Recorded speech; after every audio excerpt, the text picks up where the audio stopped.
السلام علیکم، اسپریڈ اسلام میں خوش آمدید۔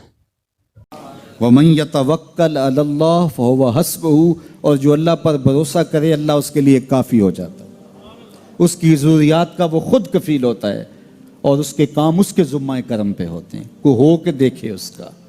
تو جو اللہ سے ڈرے اللہ اس کے لیے راستے بناتا ہے۔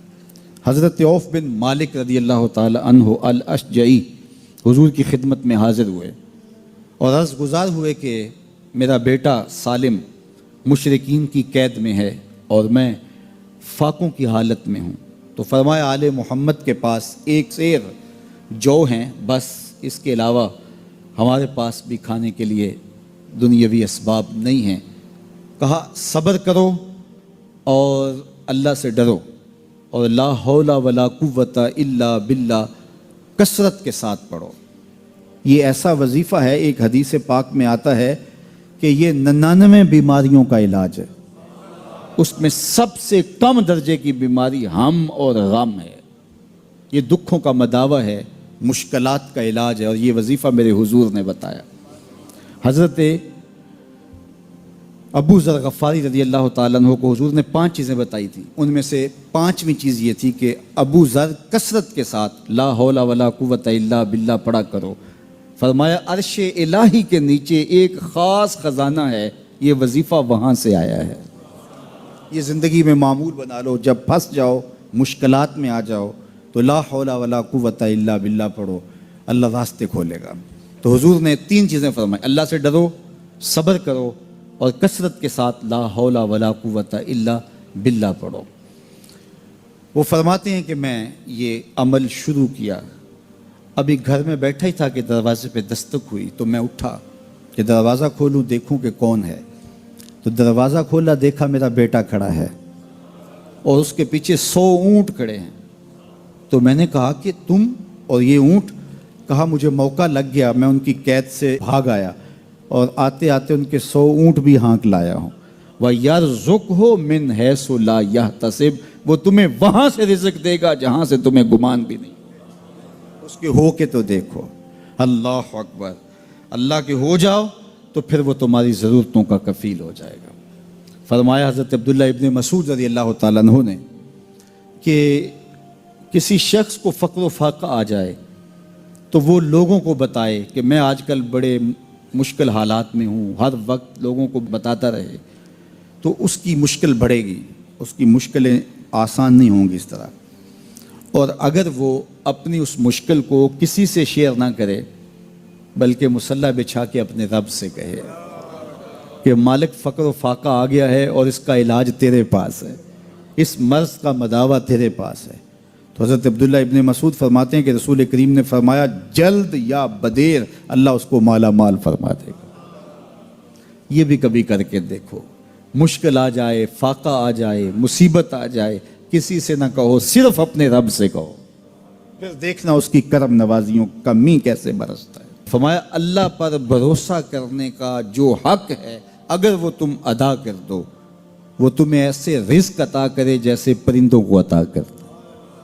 ہم تو دکان پہ جانا ہوتا ہے، فیکٹری میں جانا ہوتا ہے، ہم اپنے کاروبار پہ جانا ہوتا ہے، نوکری پہ جانا ہوتا ہے، مزدوری پہ جانا ہوتا ہے، ہمیں پتہ ہے کہاں آج صبح جانا ہے، لیکن پرندوں کو کوئی پتہ نہیں ہوتا کہاں جانا ہے، راس المال بھی نہیں ہوتا، لیکن صبح نکلتے ہیں، شام کو کبھی بھی خالی پیٹ نہیں آئے۔ بن توکل پنچھی اڑ دے، خرچ نہ پلے زیرا ہو، گھر سے خالی پیٹ نکلتے ہیں، جب واپس آتے ہیں تو پیٹ بھرے ہوئے ہوتے ہیں، اور پھر جو ان کی ضرورت ہوتی ہے اللہ وہ ساری ضرورتیں پوری کرتا ہے، جو ضرورت ان کی ہوتی ہے۔ یہ شیر کتنا گوشت کھاتا ہے اللہ روز اسے دیتا ہے، یہ ہنس روزانہ سچے موتی کھاتے ہیں، اور آپ مارکیٹ میں لینے جائیں لاکھوں روپے لگا کے تولے ماشے کے حساب سے آپ خریدتے ہیں، پھر بھی آپ کو یقین نہیں ہوتا کہ یہ سچے ہیں یا 2 نمبر ہیں۔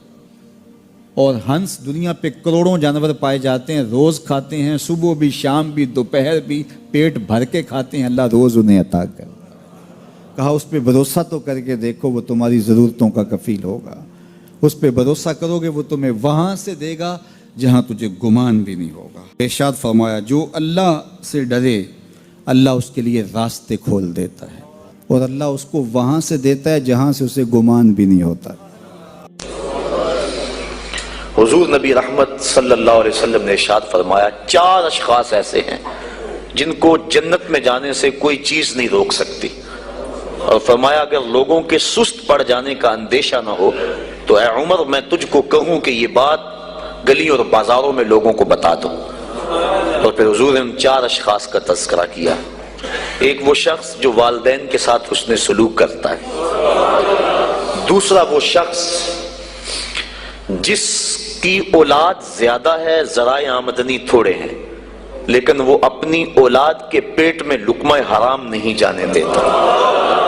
جب ذرائع آمدنی زیادہ ہوں اور پھر حرام سے بچنا یہ بھی بہت بڑی سعادت ہے، لیکن جب ذرائع آمدنی بھی تھوڑے ہوں اور اولاد بھی زیادہ ہو تو پھر حرام سے بچنا یہ بڑا مشکل اور آزمائش کا مرحلہ ہوتا ہے۔ تو جو اس موقع میں رزق حرام سے بچا، قیامت کے دن حضور کے فرمان کے مطابق جنت میں جانے سے اسے کوئی شے نہیں روک سکتا۔ اور ہم صحابہ کی زندگیاں دیکھتے ہیں، فجر کی نماز ہوتی ہے، ایک صحابی جلدی سے اٹھ کے چلے جاتے ہیں۔ ایک دن آقا کریم نے پوچھا کہ ابو درداء کیا بات ہے؟ تو حضرت ابو درداء نے عرض کی حضور آپ جانتے ہیں آج کل مدینے میں کھجوریں پکنے کا موسم ہے اور سحری کے وقت ٹھنڈی ہوائیں مدینے کی سرزمین کو سلام کرنے بھی آتی۔ میرے ہمسائے کے صحن میں ایک اونچا لمبا درخت ہے کھجور کا جس کا جھکاؤ میرے گھر کی سمت ہے، اور جب ہوا چلتی ہے تو اس سے کھجوریں ٹوٹ کے میرے ویڑے میں گر پڑتی ہیں۔ میں جلدی جلدی اس لیے چلا جاتا ہوں کہ بچوں کے اٹھنے سے قبل وہ کھجوریں اٹھا کے ان کے گھر میں پھینک دو، کہیں ایسا نہ ہو کہ میرا بچہ کوئی کھجور اٹھا کے اپنے منہ میں ڈال لے۔ یہ صحابہ کا مزاج۔ اور ہماری سڑک سے گنے کی ٹرالی گزر کر تو دیکھیں، ہم بچے کو شاباش دیتے ہیں کہ بڑا دلیر نکلا ہے۔ جس کو آج آپ حوصلہ افزائی کر رہے ہیں کل بڑا ہو کے ڈاکو بنے گا، کل بڑا ہو کے راہزن اور لٹیرا بنے گا۔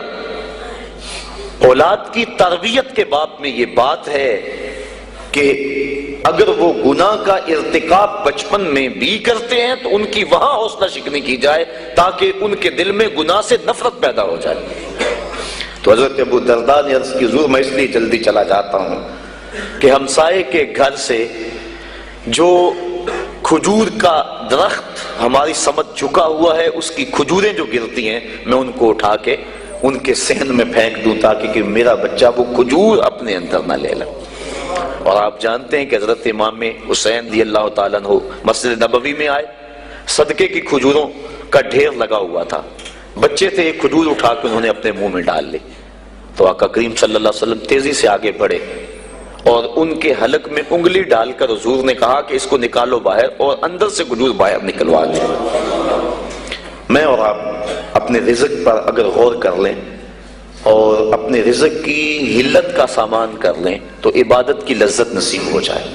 تیسرا وہ شخص کہ جس نے ایسی سچی توبہ کی کہ دوبارہ گناہ کی طرف جانا اتنا مشکل ہے جس طرح تھن سے نکلا ہوا دودھ دوبارہ اندر نہیں جا سکتا۔ اور چوتھی وہ عورت جس نے اپنی ساری محبتیں اپنے خامد پہ نچھاور کر دی اور اس حال میں مری کہ اس کا خامد اس پہ راضی تھا، اس کو جنت میں جانے سے کوئی چیز نہیں روک۔ Turn to Allah Pak before you return to Allah Pak. For more videos, subscribe to Spread Islam.